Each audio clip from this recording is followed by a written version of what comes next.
Sports Podcast. I'm Chris Witt, and with me, as always, is Mr. Adam Schmidt. Adam, how we doing today, bub? I'm doing pretty well now, man.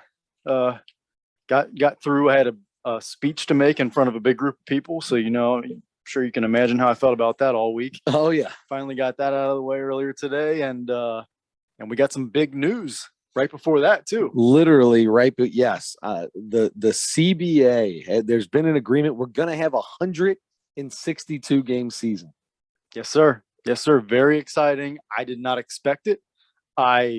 Again, like we talked about last week, last few days, we heard that they were really close, and then we heard that they weren't close at all. Yep. And then I had no idea what to expect. I was starting to think about giving up on it because there's people still talking about it. We're probably not even going to have baseball. And then suddenly this afternoon, everybody's posting stuff about it. Everybody's back.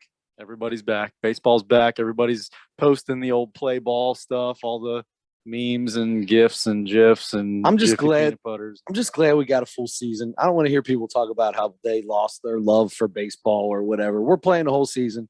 The spring training, they have to report by Sunday. You can get there as early as tomorrow. So, I mean, this is on, man. We're on and popping. Everything is time to go. And baseball is back. So, have you read anything about the new CBA? I haven't had a chance to see too much about it. There was something really interesting about it, but you go ahead first. What jumped out at you? What jumped out to me? Designated hitter. We knew that was going to be league wide. Love that. Double headers, 9 innings, baby. Double headers, 9 innings. Baseball game. So in other words, every game is going to be a baseball game. Thought about you immediately when I heard that. Every game is going to be an actual baseball game instead of whatever they decided to do with that before. And extra innings. Extra innings, no stupid, slow beer league softball runners starting on second base crap. Back to normal. Back to baseball. We're playing baseball again. One thing that I really like about this, starting next year, they're going to have I'm going to see what they call it. They call it Rule 5 draft. Now I can't find it off the top here, but they're going to bring a group of people together for like a competition committee. There'll be, I believe it's 4 active players, 6 people that Major League Baseball will put in there, and 1 umpire. And if they decide to do anything different, if they, whether it's pitch clocks or, any of these other crazy rules, automated strike zone, anything like that is going to be, they'll have 45 days to implement it. So they'll give everybody a 45-day warning, be able to implement any changes, but it won't just be baseball doing it. You'll have active players, you'll have an umpire in the room, and they'll be meeting starting 2023 on that. So that's a big one for me. I mean, I don't want to see the automated strike zone, but a pitch clock or something like that. And they talked about they're going to go over, what kind of shifts you can do and how many times you can shift. I hate that. That is the dumbest thing in the world. That's like all of a sudden saying, okay, in the NBA, we're not allowed playing zone anymore. Okay, well, Which we're playing. They did for a while. They did. Yeah, exactly. But that's stupid, right? I mean, it's defense. Yeah. You're playing defense to win the game. You as a coach are putting your team in the best possible place to win the game, to win the battle. So if I want to shift the guy over here, look, man, that field is big. There's no reason I shouldn't be allowed to do that. Hit the ball the other way. Hit it where they ain't. Hit it where they ain't. You know what I mean? It's that simple. So things like that will be talked about in there. Opening day, April 7th, Thursday, April 7th. The playoff tournament. The playoffs. Technically, it is a tournament. This might actually, now that I think about it, this might be my favorite part. Okay. Have you heard this? What they're doing with the playoffs? I did hear a little bit about it, but go ahead. So it was 10 teams, right? We had 10 teams before. It will now be 12 teams in the playoffs, 6 from each side. So you have 3 wild cards and 3 division winners. The top 2 division winners will not play in the first round. Mm-hmm. There will be what they call the wild card round now.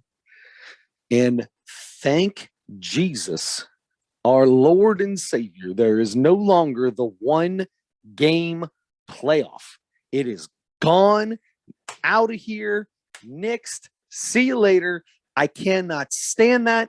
You're in a playoff series, but it's one game. I hate it. That's the stupidest thing in the entire world. Everything in baseball is in series. So they did shorten it. Obviously, you have to if you got a team on a bye, right? They've got to get those games over quick. So there'll be 2 3-game series. So best of 3. It could be as short as 2 games, 2 days, boom, the other team's getting ready to play right away. I know that you don't want to give a team too much rest because that can really screw up. If you don't get your pitchers throwing, the pitchers don't throw consistently. Even if you're throwing a bullpen, that is not the same as going out there and actually throwing in a game. So I like that. I like that. Good. I'm glad. I know you weren't crazy about expanding the playoffs, but they're doing it the right way if they're going to do it right. I'm fine with this. 14 was there was talk of 14. Yeah. That was getting to be too much. I agree because you're talking about getting teams probably under 500 at that point, and you don't need that. It's the same deal. It happens in the NBA every year. A couple teams under 500, a couple games under 500 end up in the playoffs.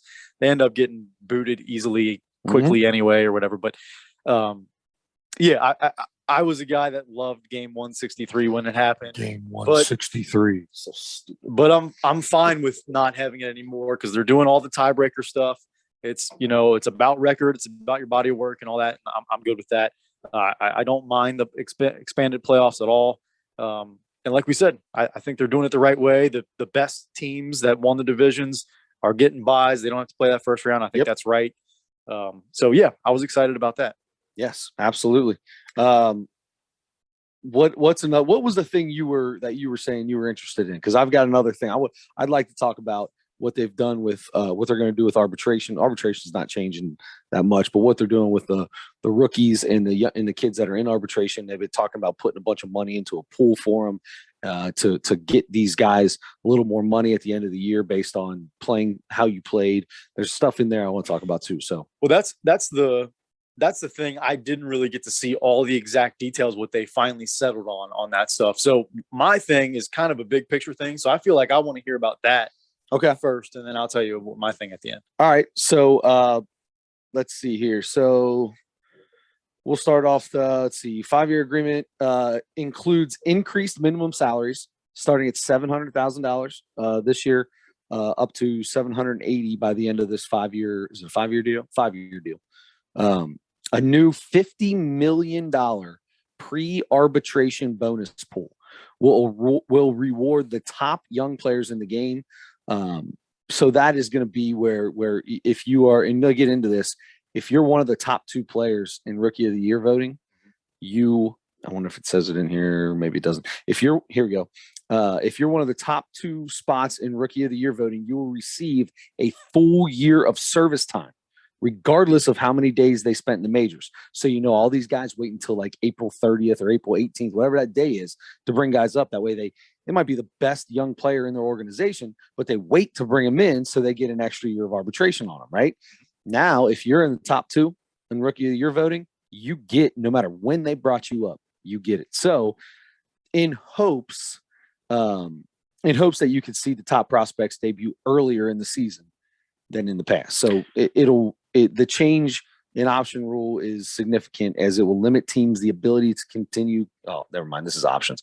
I keep reading. Continue. No, okay. So they're saying, so if Nick Lodolo, the Reds start him, he's their 3rd or 4th starter or whatever, coming right out of spring training this year. He has no service time in the big leagues yet. He plays the entire year, wins Rookie of the Year. Does he now have 2 years or it's just the one? Okay. No, it's just the one. You're guaranteed. Basically what they're doing is guaranteeing you that first year of service time, no matter when you come up. So that's the point, though, is so these teams bring them up at the beginning of spring training. They're like, man, I got this stud. He could be Rookie of the Year. He's that good. Okay, well, we're going to lose a year eligibility with him anyway. Let's just bring him on the team now. Instead of waiting until that April, whatever that date is. Yeah. So I like that. I think it should probably be more than just the top 2. I think if you're in whatever, how top 5 or 10 of rookie of the year, you should get it. But I'm sure they had to negotiate some things on that behalf. Sure. So that 50 million, does that go to the 4 players, the top 2 guys? It'll go to Does it say that? yeah, so let's see. It doesn't say exactly where. It just says reward to the top young players in the game. So I don't know exactly who that's going to, if it's just to those 4, if they're splitting it between those 4, or if there's going to be, 20 guys that are going to split up that 50 million. Some of them may get a couple $100,000. Some of them may get 5 million, something like that. I'm not 100% sure. And I'm sure there will be a much more inclusive breakdown of how this is going to work. Yeah. This is just kind of a quick hits that I was reading before we came on, because it literally happened a couple hours before we came on this. Yeah. Which was perfect timing. Once in a while we get these little gems like that. And sometimes stuff happens on Thursday or Friday during the week, right after we record, and we're like, now what are we going to talk about? This is a week old. Yeah, exactly. By the time we get here on Wednesday or Thursday this week, it's like, oh man. Yeah. It's not even point talking about it. So go ahead. So the threshold, the competitive balance threshold. What did they settle on that? Does it say that? The competitive balance, because that was a big. Oh, you're talking about money. Okay, yeah. So competitive balance tax threshold is $230 million this year, and it'll increase up to 244. Do you know what it was going into this? I thought it was like right at 200. I thought it was somewhere like right at 200, 210. So it's going to move up to 230, increase to 244. There's going to be a 6-pick draft lottery, and it's got limits. I love the rules on this. So I'm going to try to read this, and hopefully it makes sense. Let me go to this draft here, because it's very difficult. All right. This is for our big baseball people. That's what this is for. So if you're not, this is going to be a rough one for you guys, but this is, look, it's on YouTube. Fast forward to drag your finger. Move it to wherever you want. I forgot it's on YouTube. Look at that gut. So anyway, I liked when we sat behind desks so people couldn't see as much as me, but this is much better for room and depth in this room. By the way, we matched pretty well. Your hat and my sweatshirt. Yeah, you got the Pacers. I got the Brew Crew. All right, so here we go. There will be a lot. I'm going to read this. All right, so this may come off a little awkward. I'm ready. There will be a lottery for the top 6 picks, which will be the most aggressive draft lottery in sports. The NBA's lottery is for the top 4 picks. The NHL is for the top 2 picks, and the NFL does not have a lottery. So the lottery odds will be determined by the reverse order of winning percentage. Makes sense. With the teams with the 3 worst records all having an equal chance at the top pick, 16.5%. All other of the 18 non-postseason clubs will be eligible for the lottery as well. So they'll make up the rest. Though clubs that receive, this is what I like. Clubs that receive revenue sharing are ineligible to receive lottery selections in 3 consecutive years. Oh, okay.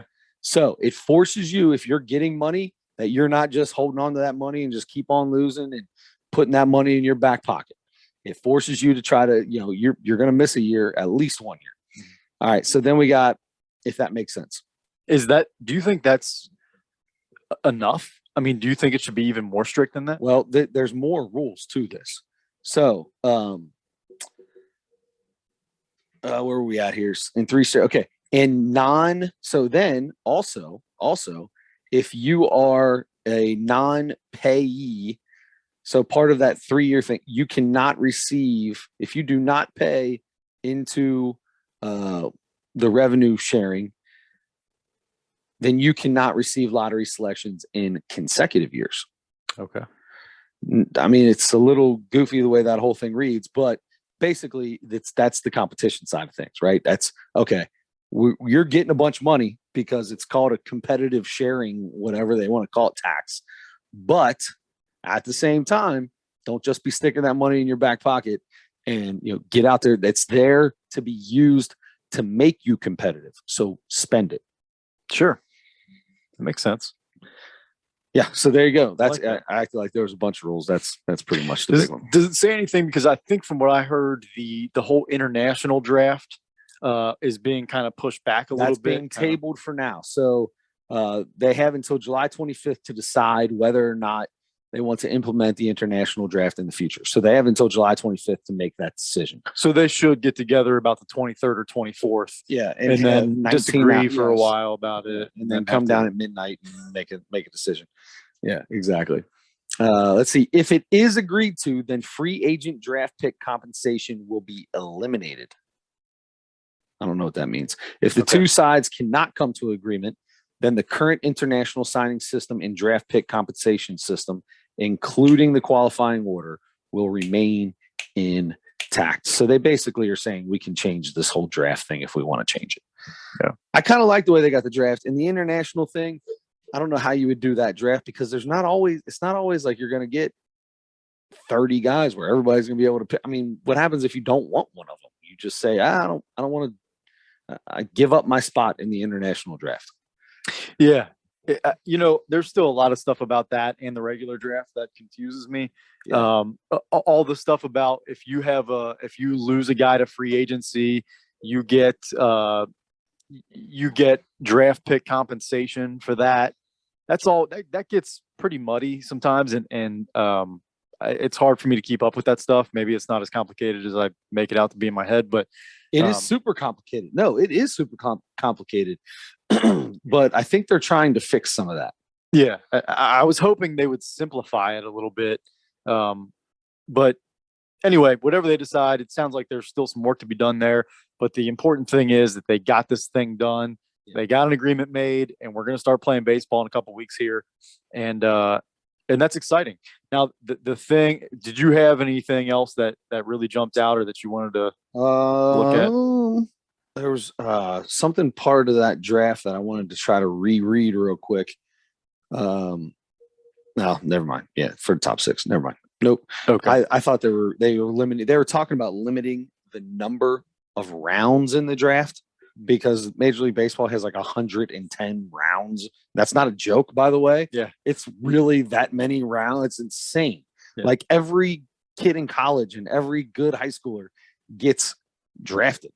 Everybody does. And then they all just turn it down and, they're keep on going about their business. I can't, it's too much. But anyway. Yeah. So the thing that jumped out at me, and I want to see why you think this happened, the executive committee that is elected by the players to represent them. So it's like eight guys that on this executive committee for the Players Association. They all turned this down. I did hear that. Yes. They all turned it down, but the player reps for each team. So there's 30. So 30 teams. Sorry. No, you're good. You're good. I got a little Reese's peanut butter cup stuck in my throat earlier. I had a coughing fit. I was glad to get it out of there. So anyway, I feel you. 26-4 is what the reps from the teams, they voted to agree to the proposal. Yes. Why do you think such a discrepancy there? I think it's pretty simple. The guys that are in charge, that are leading it, they think the whole reason they're doing this is to help the young players. They say it all the time. We want to make things better for the younger guys. We're going to increase minimum salaries. We're going to do things with minor league contracts, blah, blah, blah, blah, blah, blah, blah. But in the end, those young guys that are playing right now just want to get paid. So they want to play. So you've got guys that are on rosters that they want to get this thing going, man. It's time. I need money. Look, these guys, I know it's going to sound crazy, but a lot of these dudes live paycheck to paycheck, right? Like they're spending incredibly insane amounts of money. I mean, most of them probably aren't. I'm sure they're 99% are but people are ready to get that influx of cash coming back into their pockets. You know what I mean? Wives, girlfriends are probably like, you better accept whatever they give you. I need that $10 million a year or whatever. Yeah. So I don't know. That's the only thing I can think of, because the player reps that were arguing and getting, not talking and, having a 2-minute meeting and stuff like that. Those were the guys, every one of them turned this down.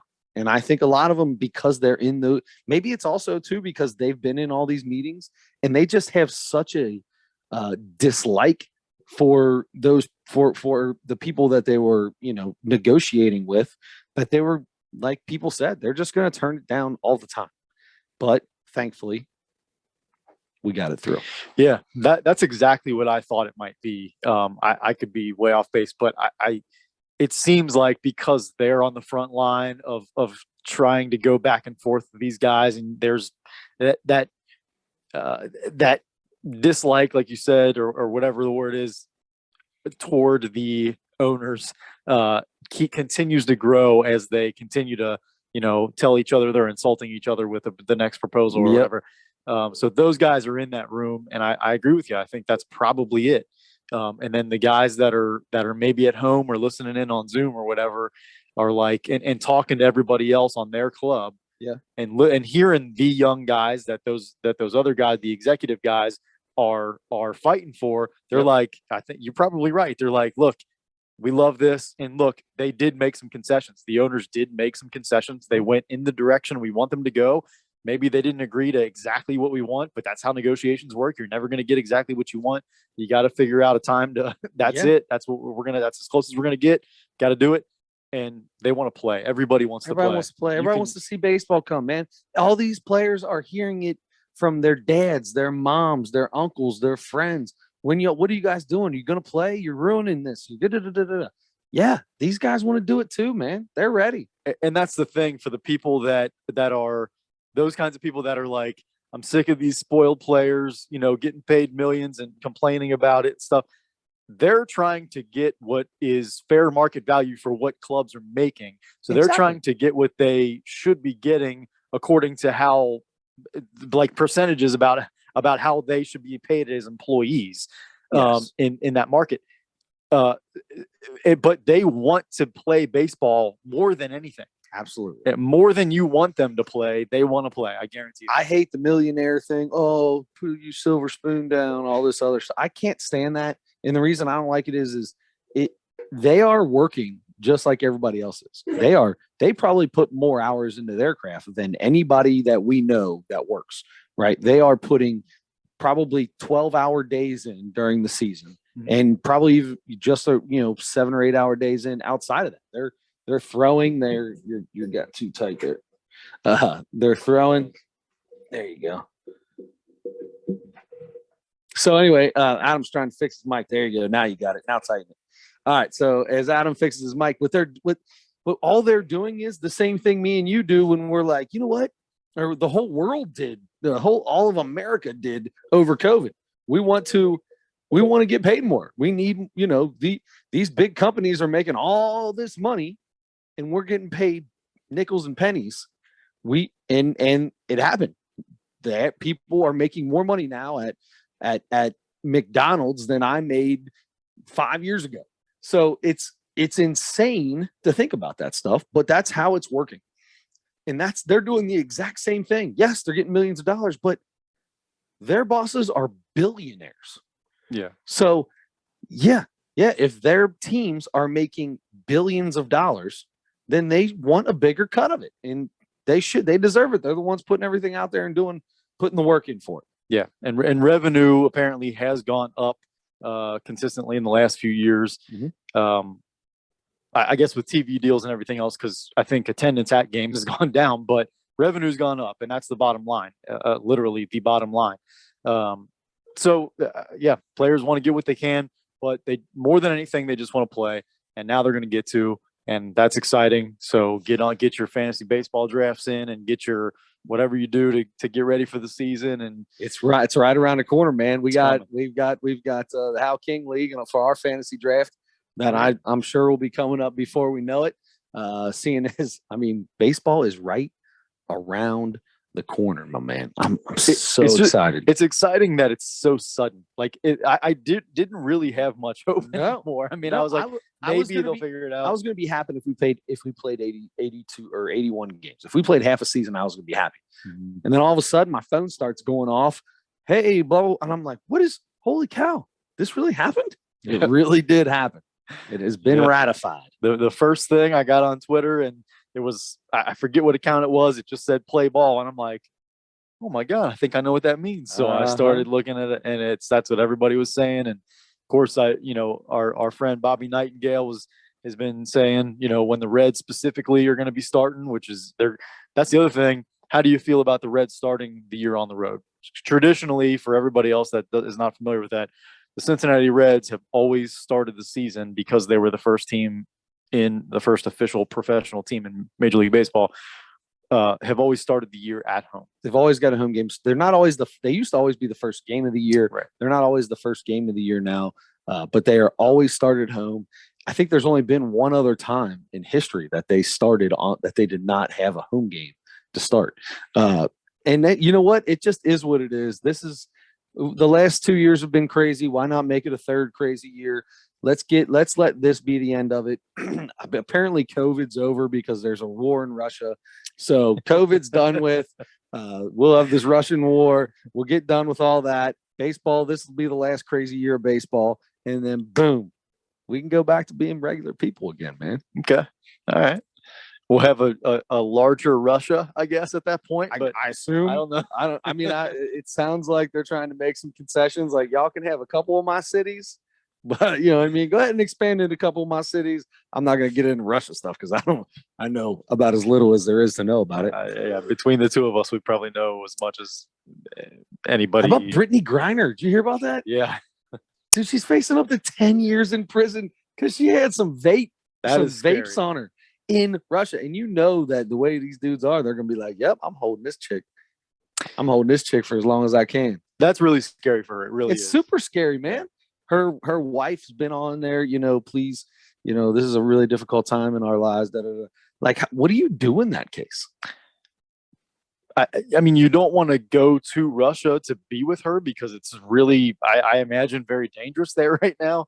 Although they're fighting in Ukraine. It's all in Ukraine. The thing with Russia is they've been shut down from like 90% of the world. So like they don't have stores selling things anymore. Like they don't have anything over there. The ruble's worth like, I think it's 360 rubles to $1 or something like that now.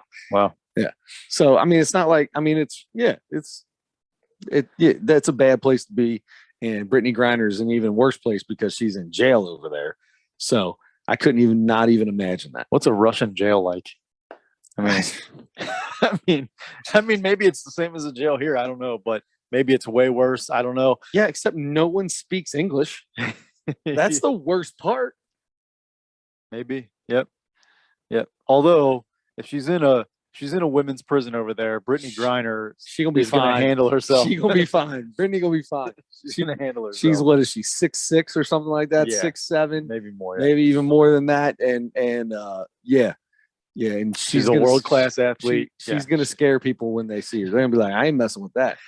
Yeah. No chance. Yeah, but it's things can get weird over there apparently, and they can do stuff with weapons and stuff like that, I guess, if they want to, or if they, I don't know what happens over there. I'm not even going to start talking about that, but that is a really scary thing, though. Yeah, Brittany Griner, poor thing. Hopefully she gets back over here sometime. So baseball. Yeah. We got anything else to talk about? Are we just excited for Tommy Thrall and Jeff Brantley to get back on the microphones and ready to go, man?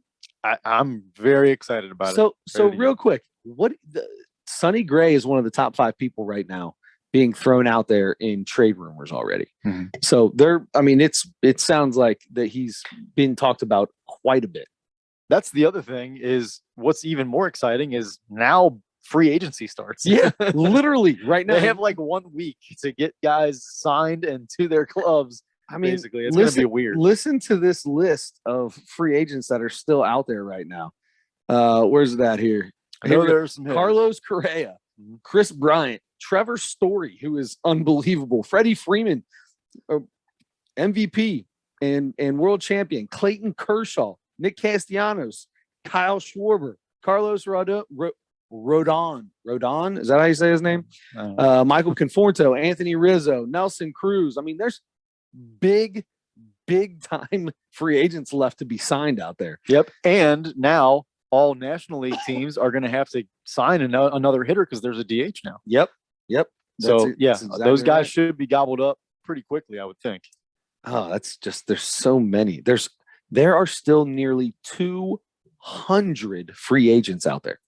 and several hundred more minor league free agents available. I saw somebody say on Twitter today that in the next week or two, you're going to have the NCAA tournament, baseball free agency, baseball starting, and I think NFL free agency too. All that stuff is going to happen like basically at the same time. It's good to be a sports fan right now. Yeah. Good to be a sports fan. I'm excited. I can't wait. Yeah, and you got the NCAA tournament coming right around the corner. Kind of a bum feeling for our area, which usually is so rich in college basketball spirit. UC is not going to make it. Mm-hmm. They are not good. I mean, unless something happens and they turn around and win their entire tournament, which can happen. They have to face Houston tomorrow. Yeah. Which can happen. But like you said, they got to face Houston tomorrow, and they just don't look that great right now. Yeah. On the other hand, I thought the team that was going to be the one to watch and that would be a lot of fun was going to be NKU. And they jumped out to a huge lead, not a huge lead, but a good lead on Wright State, and just could not hold on in that game to lose in the finals of the Horizon League tournament. I was excited for them because Xavier lost in the first round to Butler in an overtime game where I'm just not even going to talk about that. I don't even want to talk about that. So it's Xavier's probably not going to make it. Maybe they still have them as one of the last 4 in or something like that, or whatever they do that way. But in the end, let's be honest, there's always going to be at least 1 or 2 teams that win a tournament somewhere that weren't supposed to be in it, and that's going to knock them right out. That's the thing. About 6 hours ago, Joe Lenardi had them as still one of the last 4 in, but there's still a lot of conference tournament games to be played over the next 4 days. A ton. So they're not playing one. They don't get to play anymore. Their fate lies in a lot of other teams winning or losing. They can't go up from there. Right. Basically, they're not going up. They can only go down. And if they're in the last 4, they're probably going to stay in the last 4. Yeah. God, it's Travis Steele's on the hot seat. He's on the hot seat. It's going to be tough for him. They already gave him a contract, which is weird. But he's still got to be he has to be on the hot seat after this. If he goes 4 straight years without being in the NCAA tournament. Is it 4 straight years? Yeah. Since he's been the coach there, they have not made the tournament. Really? They went from having the very first ever number 1 seed to not making a tournament 4 straight years. I'll tell you what, if they get rid of him, I know a guy that's available. Yeah. Yeah. Chris Mack? Yeah, Chris Mack. Has there ever been an instance where a coach left a school and then went back to that school to coach? I would bet. I mean, in a Power 6 conference in basketball. I say Power 6 in basketball because I include the Big East. But I mean, you could even throw in the A10s and a couple other ones like that. But is there? I mean, I can't think of anybody that was worth anything that went somewhere, left the next place, and then came back. Off the top of my head, I can't think of it. It feels like there has to be. Maybe it's happened in the NBA, but I don't know. It's not out of the realm of possibility, though. Now he said he's really not interested in coaching anymore. Well, for now, he's not. I could see him not coaching for a year or 2. I could see that, or him saying that and then something turn around and happen. I mean, his kids are in school now. Like he's got one that's probably in junior high. He's got 2 more in grade school. He probably doesn't want to uproot them again. You know what I mean? Sure. So he's probably gonna hang out in Louisville for a year or 2. Unless he has to, but at this point in time, why do it? I think one of them's actually in high school. Yeah, I think you're right. Yeah. So I can't. And the other one is the same age as my girls. His youngest is the same age as my girl. So he's probably in kindergarten. Yeah. Yeah. So he's probably in kindergarten, 1st grade, somewhere like that. So I don't see that happening. I'd like to, who I'd like to see? Even though Kelsey. He got knocked out, I keep coming back to Kelsey, man. I would keep coming back to Kelsey. I might join you in buying. Maybe not in the same section because you guys have had this for a million years, but I would start my path and get some get some season tickets. Yeah, 6-pack tickets or something like that. I think I'd do that, man. I'd wear an Elder shirt every game. Absolutely. You better believe it. I do the exact same thing. I try to go back and find the 1994 or whatever. It was 94, 93 state champion shirt. Maybe they can find one. I know you got one sitting in your drawer somewhere. Yeah, find one of those, rock that thing every single week. Yeah, No doubt about it. I probably would start wearing more purple. I would wear purple to the games all the time. I'm close enough that if that a purple could stand out to him every now and then when he's looking around. You know what I mean? You know what I feel? That's that guy that wears purple every week. You know what I feel like would be really cool is if that happened and they made purple Xavier shirts. That would like be they had so, the that would X be logo and the shirt's just purple. Yeah, I would love that. That'd be That sweet. would be so cool. I would totally rock those. Then I could finally walk up to him and go, man, I got to tell you, you're the very first person, the very first coach in high school to cut me from something. I got cut from a lot of stuff in high school, but the very first thing I got cut from was basketball. And it was Pat Kelsey's one and only year. And then you must have talked to Coach Thompson because then he followed right. He turned around and did the same thing. You want to string Witt along right to the very end, make him think he's going to do it. Yeah, get him as far as you can. He's really good in the warm up stuff, right? So get him practicing all the way through until you got to make that last decision. Obviously, he's not going to be there. So that's exactly right. Yep, that's exactly right.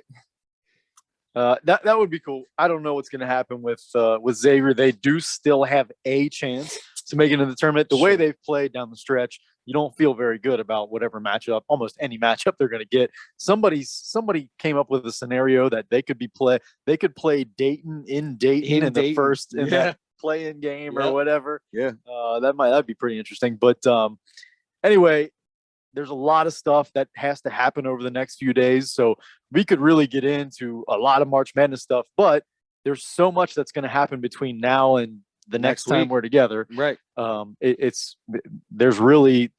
kind of have to wait and see what happens. Next week, we'll probably do a bracket breakdown next week, right? We'll have the brackets out. The first four will probably be done or be playing. Well, one of them will be playing still when we get together. So maybe we do it. We hit a little bracket breakdown next week and have some fun with that. So then in that case, then that means that we get to move on to our Mount Rushmore, right? Yeah. I love it. So Mount Rushmore this week was way easier than I thought it was going to be for me. Okay. Yeah. It was easier than I thought it was going to be. 1990s catchers. Yes. The decade of the 90s. Right. And I made all kinds of stuff about if they played even 1 year in the 90, you can count them. But there's only one guy that played a good amount in the 80s. I don't know. There's a couple of them. So anyway, yes. So you want to start this one off? You can go. I can feel the excitement in you on this one. And it was a great topic. All right. So I'll start off here with, I'm going to let everybody know that I did not put Sandy Alomar Jr. in my top four. And I like Sandy Alomar Jr. So do I. But I did not put him in the top four. Number one for me in that era is Pudge. Pudge Rodriguez is by far, he was the next coming of Johnny Bench. He might be the best catcher in the history of the game. Mm-hmm. There's a very good chance. 3,000 hits or right around that number. I mean, the guy did it all. 13 gold gloves, 14 all-star appearances.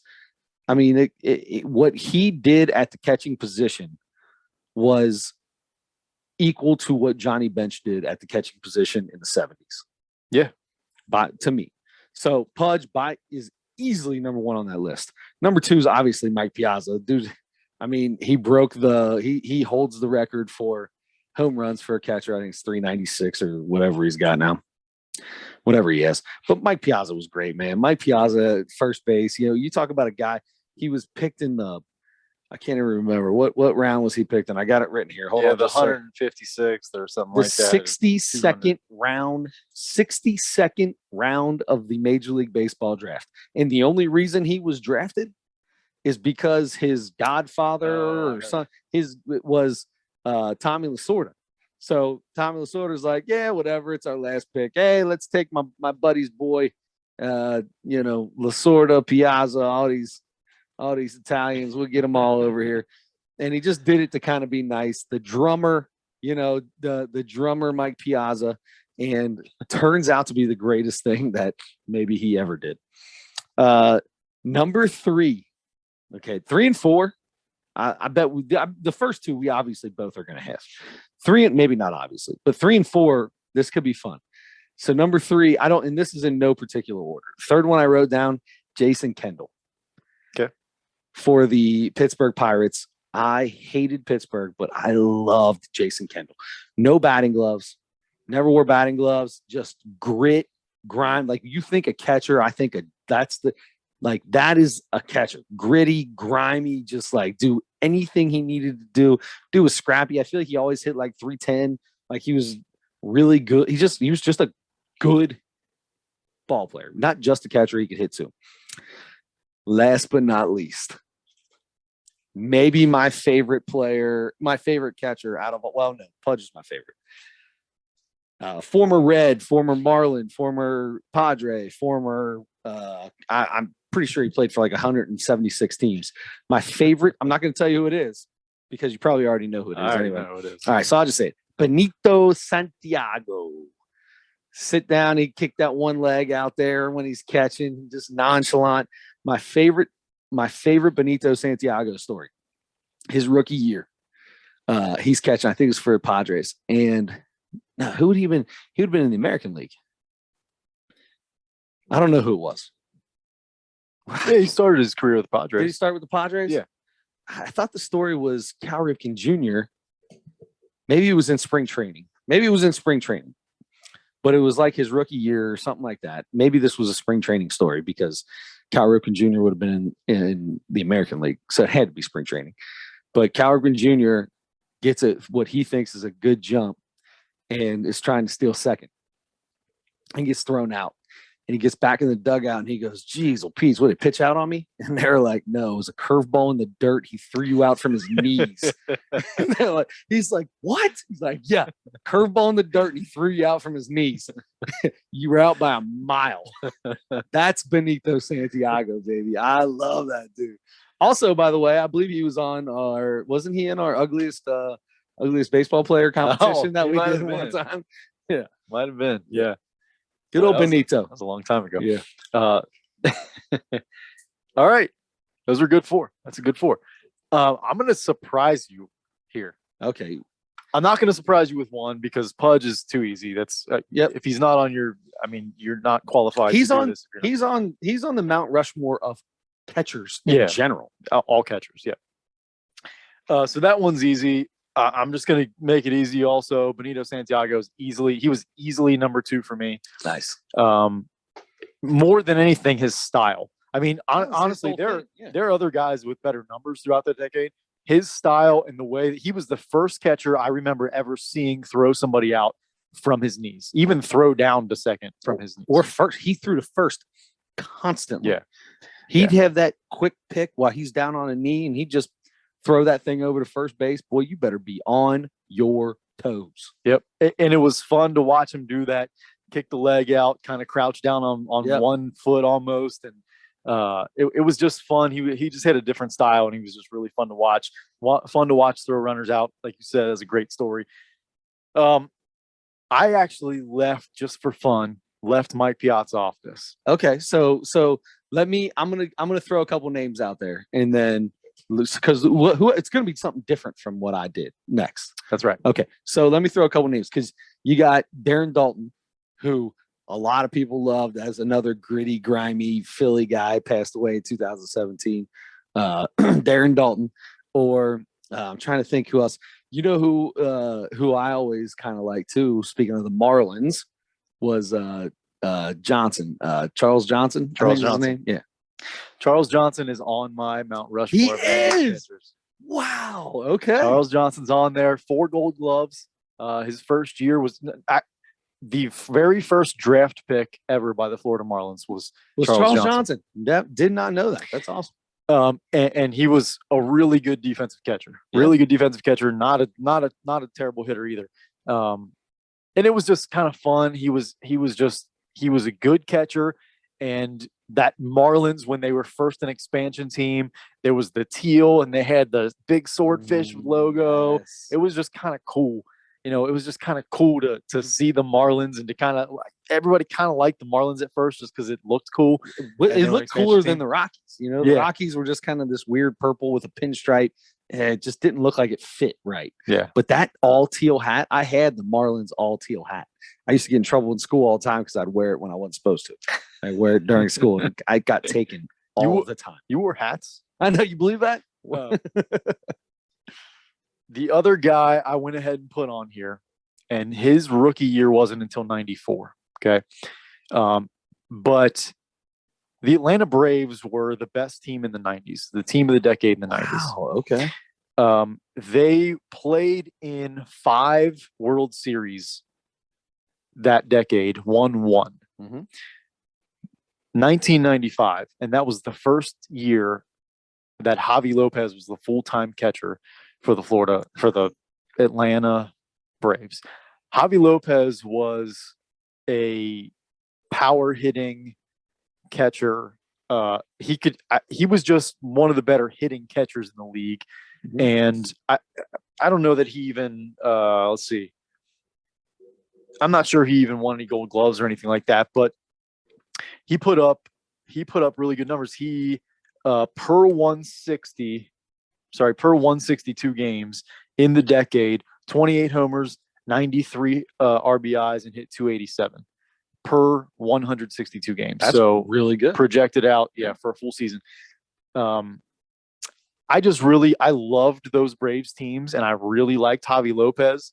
And I would have liked any catcher that caught that pitching staff, to be honest with you. Sure. Because those guys have to trust him for them to be there every day or a regular catcher. So just because I love those teams, and he was a really good hitting catcher, I went ahead and put him in there. Javi Lopez is my 4th. I love it. People left off the list.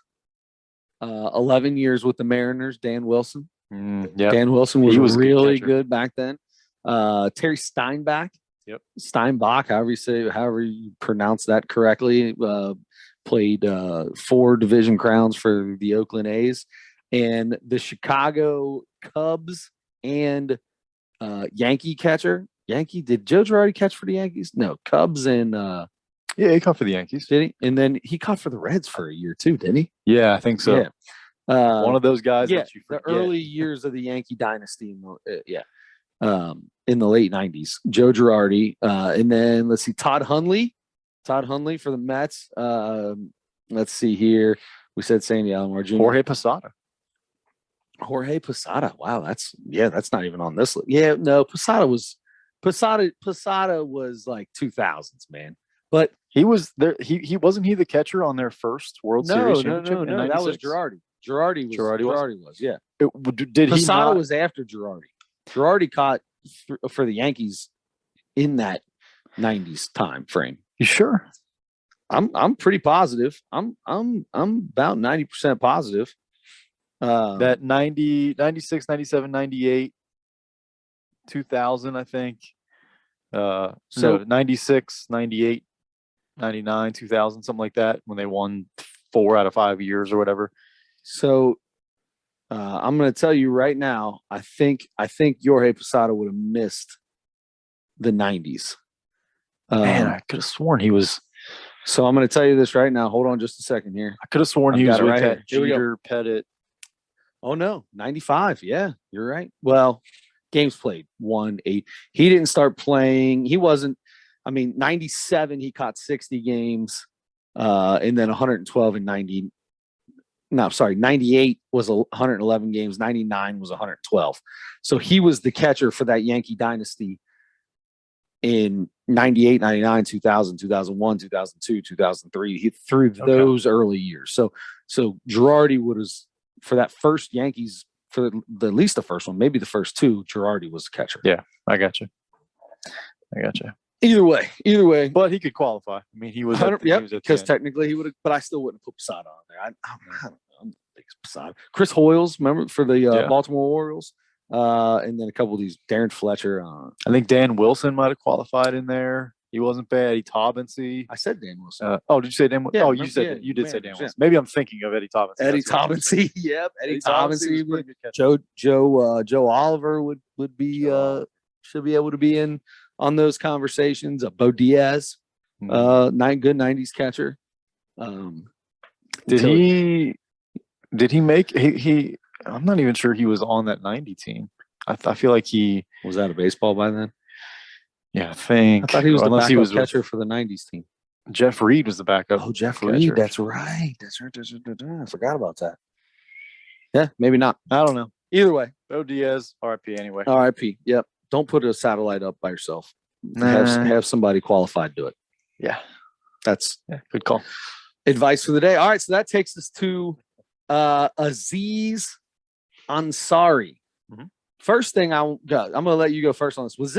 How long was this? It did not feel that long. No, I think it was only a half hour. Yeah. Okay.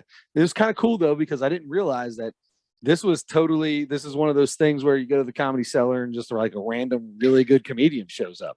And that's kind of how they played this whole thing. It was kind of neat. Yeah. It was like a pop in.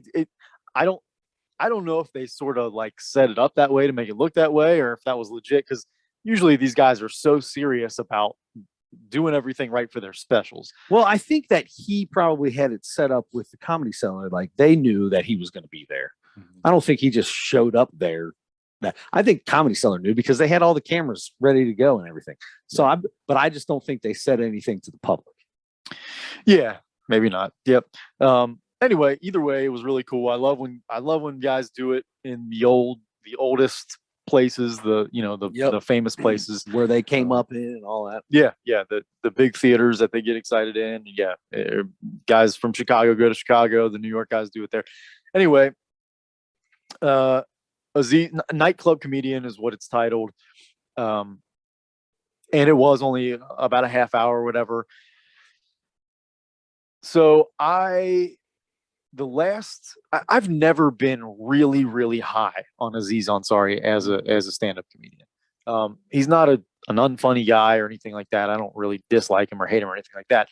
But his last special, I forget what that was called, but his last special, I was like, I don't know. It's okay. I'm just not that big on him. This was better. Number one, I liked the intimate setting, like I said, at the Cellar. And I kind of liked that he sat on a stool the whole time. Yep. I love that. Big Jay Okerson style. He just sat, sat on a stool and just said words. Yep. And that's my favorite kind. That's my favorite kind of comedian. And so he just talked. He looked really relaxed. He went through some I don't know. I don't want to say cancel culture stuff, but 100%. That's exactly what he did. Yeah. He had some turmoil for a while there. Sort of went away for a little bit. What did he do? I don't even know what he did. It was something with a young lady that he brought back to his place at some point. Gotcha. Okay. He was accused of something, and I don't know. I think it sort of died down because because of exactly what he talked about in this special. Like things just happen, and then the next thing happens, and that thing is gone. So yeah. So anyway, now he's like in a relationship, and I think he said he lives in England now. I think he said something like that. So he's doing that. And I guess he comes back and does spots and does a little bit of stand up here and there, and does it in England, wherever he lives, and I think in London. So I just liked the kind of calm, just sort of the calm thing where he's just like, all right, you know what? This is kind of like, I've experienced some stuff in my career. I'm just going to sit here and talk and try to be funny for a little bit. Yeah. Sort of like Chappelle does a lot. Yep. He puts on his own shows in Fields in Yellowstone, or wherever it's called, Yellow Springs. And he'll just sit there. If he wants to make it a comedy show, great. If he wants to sit there and talk about something in the news he feels like he wants to talk about, he does whatever he wants, and no matter what, he smokes during the whole thing, whether it's allowed or not. But anyway, so Aziz kind of did it that way, and it was pretty funny. I liked it better than some of the other stuff. He's been really animated, and he gets loud, and his voice is kind of unique. And but this was a little more subdued, and I liked it. I wrote down Ice Cube colonoscopy. That was a great story. That was so great. But that's go ahead. Yeah. I wrote that down, and I remember he actually had a flip phone. Mm-hmm. He's using a flip phone because he doesn't want to have to deal with he's not getting on Twitter on that phone. He's not getting on Instagram on that phone. Nope. He just has it for talking on the phone or text messaging if he needs to. Yeah. And that's it. And he's like kind of like escaping the world the way it is right now. Yeah. And that's really good for a lot of people if you can do that. So anyway, those were the two things that I remember and that kind of stood out to me a little bit. I'm not a big political comic guy, and he did a lot of politics, but I think he did it right. Yeah. Like, he talked about what he believes in, right? He got 3 different shots or something like that from 3 different manufacturers, or, it's kind of funny how it came about that. But in the end, he's like, yeah, what do you guys think about Aaron Rodgers? And they have people, it sucks, because this would have been around when Aaron Rodgers lied about being immune, and he's making fun of that for a second. But then he was like, but also, what do you care? Like, what? Well, who are you guys to be this?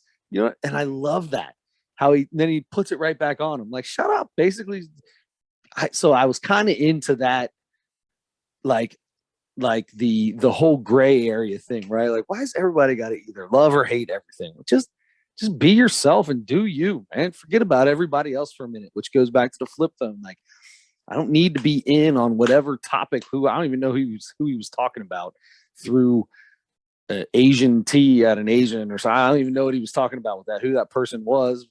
But the whole point is, these stories are here and there, and he did it funny, man. He did a really good job. I like this dude a lot. Anyway, go ahead. At least in this special. Oh no, the only thing I have left to do is give it a rating, and I gave it a 3.7. I gave it a 4.0. Nice. I did 4. I went 4.0. I really enjoyed it. I thought he did a good job, man. The thing I didn't like was the ending. It just felt like it ended. I felt like this more happened after that, and they just cut it off. Whatever, he's typing on his little phone to text the Comedy Cellar guy, I'm here. And that's and then he just goes, I'm here. And then boom, it's over. And I was like, oh, that's kind of short. But okay. Yeah. All right. So we were pretty close on that. Yeah. It was a good one. Aziz Ansari. I can't say his name. Yeah, I think you're right. I think it's Aziz Ansari. All right. So we've got to pick a couple of things for next week. Now, was Aziz me? I picked both. Oh, you picked both. Okay. Yeah, I picked both because we took a week off. So I can do one or the other. Whichever one you want to do, I'll pick the other. And we'll get back on the every other thing. Unless you want to do both. It doesn't matter. I can do both. I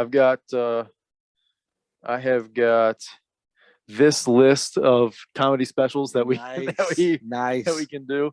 So we have plenty to do on that. And so who are you gonna choose? Because there's a new one that just came out. Did you see it? There are a bunch of new ones. I know, but like literally, I just popped up on Netflix last time I turned this. I hit my Netflix on. You talking about the earthquake one? Yeah.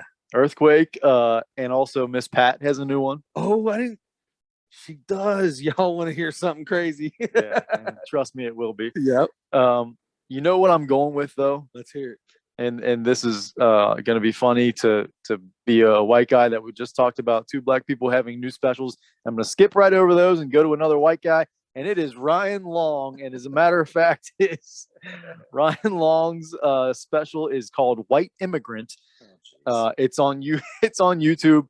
This guy, I think he's been in a stand-up comedian for a while, but he is, especially over the last few years, what's his name? Ryan what? Ryan Long. He has been really big on creating content on like YouTube and Instagram and those kind of things. He does like man on the street interviews and basically is funny to people and makes them uncomfortable and all that kind of stuff. And also makes like short videos, almost like short films that for 2 or 3 minutes with other funny people or his friends or whatever. And he can be pretty funny. I'm not as familiar with his stand-up as I am with his content that he produces like that, but it's all comedy. And I like his comedic sensibilities. He was just on The Bonfire too. If those guys have you on, I'm almost automatically a fan. Absolutely. So we're going Ryan Long, White Immigrant. It's on YouTube. That's what we'll go with for there. And I think for Mount Rushmore, that's always the harder one for me. Without a doubt. I'm going to go the Mount Rushmore of... Yeah. I think that'd be a good one. Yeah. I've been thinking about that one for a long time. And I'll tell you what, I'm excited because it's going to take a lot of work. It's going to take a lot of research. And Man, I just thought of one. You got to tell me if we've done this already. Okay. Have we done the Mount Rushmore of colors?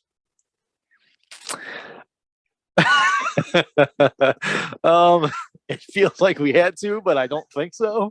Okay, black and white don't count because they're not. I just found out the other day those aren't colors. See, you know what? Black and white are not colors. See, somebody I dated a while ago told me that because my favorite color is black. My favorite color is black, and then she's like, no, it's not. It's not a color. Okay, I'm sorry, it is, and it is my favorite color because it's a color. It's in a Crayola box. It's a color. You know what? We're using black and white. If it's in the Crayola, that's what we'll call it. Favorite crayon or Mount Rushmore of crayon colors. Okay. And yes, I say crayon. All you crayons out there, Yeah. I don't really care. I am a crayon person. So Chris is a weirdo. So we've established that now. And look, pronunciation of words means nothing. No. You don't have to pronounce anything correctly. Just go on Twitter. Just go on almost anything. Watch Theo Vaughn's podcast with Miss Pat that I just watched earlier today. Neither one of them pronounced anything correctly. Oh my gosh. Theo Vaughn had Miss Pat on. Yeah, it was actually really good. That has got to be the greatest thing in the world. It was funny. Oh my It was gosh. funny. Check that out. This past weekend is Theo Vaughn's podcast, and he had Miss Pat on. Pretty funny. So I love that. We are doing the Mount Rushmore. Thank you, by the way, for rescuing me. Absolutely. Colors, and we are doing Ryan Long. Yeah. All right, man. That sounds good. And we'll have a whole week. So baseball's back. Congratulations to baseball. Not sure if any Cincinnati teams are even going to be in the NCAA tournament. However, we are still going to have an NCAA tournament, and that's going to be starting next week. So we'll put all our stuff on, get all our picks in, sleepers and Cinderellas and, Final Fours and champions, and we'll do the whole thing. And we'll go from there, man. I'm excited. It's going to be a good week. I'm super stoked as well. So till next week, don't forget to turn your headlights on.